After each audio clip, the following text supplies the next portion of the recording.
As I get up to speak on a troublesome moment in the history of India that has never happened, called the tragedy of Manipur, which is sought to be silenced by the government. And it is an irony that such an important matter which is sought to be silenced gets an opportunity as the midnight hour approaches. And this reminds me of the fact that people in my home state, the time is 2 hours ahead of Delhi. And we have been dancing on the tune of Delhi and the time that is supposed to be approaching 12 at the moment.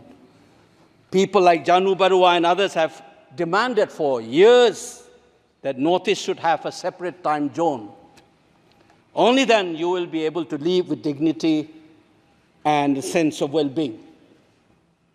The kind of priority that I can sense is this moment that I get a chance to speak.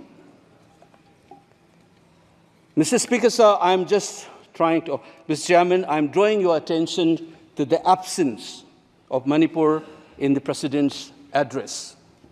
This is not a simple absence. It is a reminder of a Rashtra Chetna which excludes people. You must realize that more than 60,000 people are languishing in relief camp in wretched conditions for the last 1 year.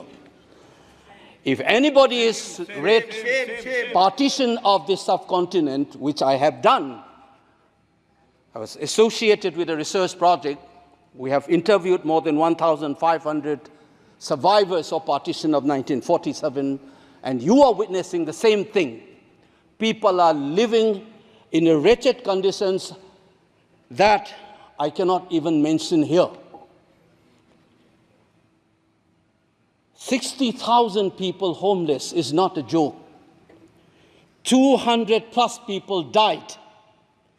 And there has been a civil war-like situations where people are armed to the teeth and roaming around and fighting each other, defending their villages. And the Indian state is a mute spectator to this tragedy for 1 year. I must remind this House that each and every square centimeter of Manipur is covered by a central armed forces. It is one of the most militarized areas in this country where you have more armed policemen than the civil police, besides the armed forces of the Union. Despite this, how is that 60,000 people were rendered homeless and villages in thousands were destroyed? And yet, our Prime Minister remained mute, not even a word. And the presidential address did not even mention that. Shame, shame, shame, shame, shame. And I said that this silence is not normal. It is a reminder of the fact which many scholars have said, that there is a continuity between colonial and the post-colonial period. Today we are observing a day where we begin a new criminal laws, seemingly discarding the colonial heritage. But as Ashish Nandi says, colonialism is a state of mind. It is a psychological phenomenon. It is an outlook, the way you look at the people, the way you look at the world.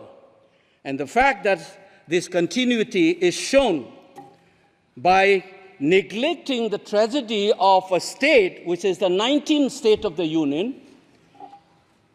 It is amazing to see that I get an opportunity as the midnight hour approaches to register this anguish and this hurt of the denial that this country has meted out to its own citizens in the state of Manipur. I must ask these questions to the House. Is this silence communicating to the people of the Northeast, and Manipur in particular, that you don't matter in the Indian state scheme of things? Major Laisham Jotin, who was awarded Ashok Chakra while grappling with suicide bomber, was a Manipuri, who was awarded Ashok Chakra. You are dishonoring his own state. Major Angomcha Bimol, who was awarded V Chakra while fighting for this country and doing his duty as a part of the peacekeeping force in Sri Lanka in 1987, you are dishonoring this man.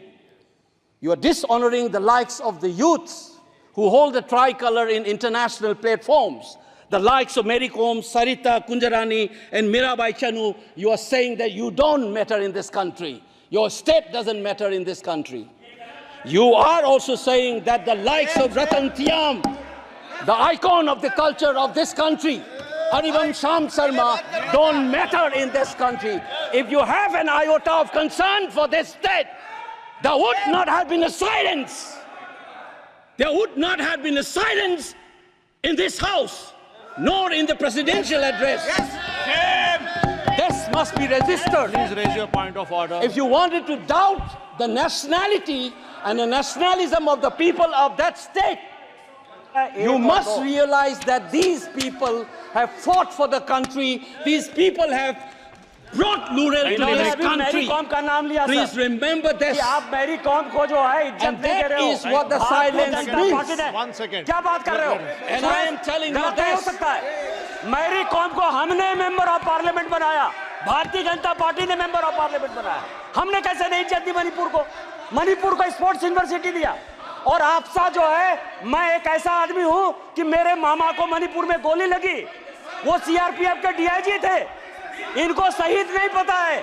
और 1956 में पहला आपसा मणिपुर में लगा, और 1956 से आज तक कांग्रेस के कारण मणिपुर की यह स्थिति है। 5 years after independence, can you negate this fact? We are talking about the inclusion of the Northeast history after 75 years. That's a classic exclusion. India was an anthropological subject, not a historical subject in the eyes of the colonial forces. And today, the Northeast remains outside of the history of the Indian history textbook. That is why you treat them as the other. And that's the silence. And the silence on the Manipur tragedy is not unique. It is a reflection of this general continuity of the colonial in the post-colonial. It is sad to see a nationalist party like the BJP will feel comfortable with this silence on the tragedy of Manipur. Keep your hands on your heart and think about the 60,000 people who are linguistic in relief camps. And those mothers, those widows, think of them. And then you talk about nationalism. Point is made. He made Only his point. then we will understand what this tragedy means. And Mr. Chairman, the hurt, the anger has thrown a nobody like me to be part of this temple of democracy. Beating the BJP cabinet minister, think about the pain. If you hear an anxiety, anguish, and a pain in my voice, please go back and see those things.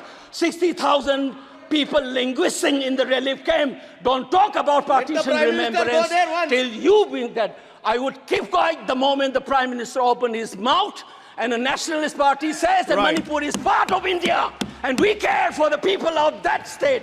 Only then I will accept what is nationalism in our face.